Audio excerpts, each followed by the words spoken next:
मित्रांनो, smart meter अदानीचा. आता याचं कांड बघा तुम्ही.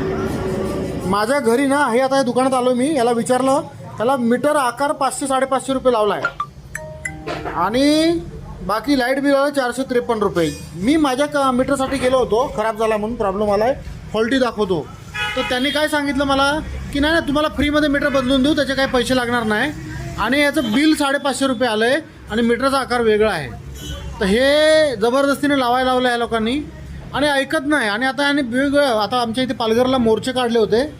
तर आता या लोकांनी काय चालू केलं आहे की ज्याचा मीटर खराब झाला, आमच्याकडे दुसरा मीटरच नाही मिळत, हाच मीटर आहे. मग आता काय करायचं काय लोकांनी सांगा. बरेच लोक सांगतात खूप बिल येतं आहे, जास्त बिल येतं आहे, आणि फ्रीमध्ये मीटर लावून मीटरच्या बिलामध्ये ते मीटरचे पैसे जोडले त्यांनी.